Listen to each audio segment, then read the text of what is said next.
మీరు చూస్తున్నారు కదా, ఈ అమ్మాయి, ఇద్దరు అమ్మాయిలు షాప్కి వచ్చారు. ఆయిల్ ప్యాడ్ తీసుకుందామని వచ్చారు. ఆయిల్ ప్యాడ్ తీసుకుంటున్నారు. చాలా పెద్ద దొంగలు వీళ్ళు. ఏదో యాక్షన్ చేస్తుంటారు. అప్పటికే 2-3 షాపులలో దొంగతనాలు చేసినట్టు చేతినింట కవర్లలో ఉన్నాయి. మనంత గ్రహించలేదు. ఆయిల్ ప్యాకెట్ అడిగారు, ఆయిల్ ప్యాకెట్ ఇచ్చేసాను. ఆయిల్ ప్యాకెట్ ఇవ్వగానే తీసుకున్నారు. సెల్ ఫోన్ కెమెరా పనిచేస్తలేదు, ఫోన్ నెంబర్ అడిగారు. దొంగ యాప్లు పెట్టుకొని యాప్లల్లో డబ్బులు కొడుతుంటారు. చూపించేది మనకు చూపించారు, డబ్బులు కొడుతున్నట్టుగా. మన సెల్ ఫోన్లో చూసారు కల్లా మనకు డబ్బులు పడకుండా కల్లా తప్పించుకొని పోయారు. పెద్ద దొంగలు. ఇద్దరు లేడీస్ చూడండి, ఇక్కడనే దిల్చున్నారికే తిరుగుతుంటారు. ఏదో మాటలు పెట్టి మనం మస్కా చేస్తూ మాయ చేస్తుంటారు. ఏదో చెప్తుంటారు. చెప్పుకుంటా మనం మోసం చేశారు. సెల్ ఫోన్లో చూశారు మనకు డబ్బులు పడలేదు.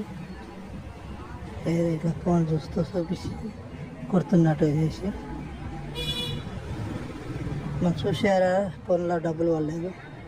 పెద్ద దొంగలు చూడండి. మళ్ళీ ఇంకో షాపులలో కూడా పడగల. జాగ్రత్త, ఫేసులు చూసుకోండి. పెద్ద దొంగ మన 2 ఎక్కడే తెలిసిన ఎక్కడ తిరుగుతారు.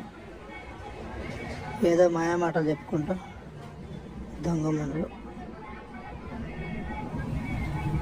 దొంగ యాప్లు పెట్టుకొని డబ్బులు కొట్టినట్టుగా చూపిస్తారు. మనం కొట్టినట్టు పడారకల్లా మనం కొట్టి పడ్డాయేమని మనం అనుకున్నాం. లాస్ట్ వచ్చారు కూడా పర్లేదు. నలుగురికి షేర్ చేయండి, ఎందుకంటే ఇది ఇంకో తెలవాలి కదా. ఈ దొంగ మండలని ఇంకో తెలవాలంటే మనం నలుగురికి షేర్ చేస్తే తెలుస్తుంది. చూడండి, అయినట్టుగా చూపిస్తుంది. నేను మోసపోయినా కాబట్టి మీరు కూడా మోసపోద్దని వీడియో పెట్టాను. నలుగురు తెరవాలంటే వీడియో మళ్ళీ షేర్ చేస్తేనే మనకు తెలుస్తుంది. తెలిసిన దిక్కే తిరుగుతుంటారు వీళ్ళు. బట్టల షాప్లో చేసి వచ్చారు. బట్టల కవర్లు ఉన్నాయి, 2-3 కవర్లు ఉన్నాయి. దొంగ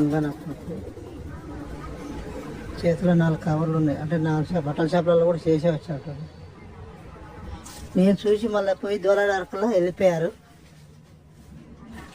గల్లీలకి వెళ్ళి ఎక్కడ పోయారు, ఒక్క నిమిషాలు మాయమైపోయారు.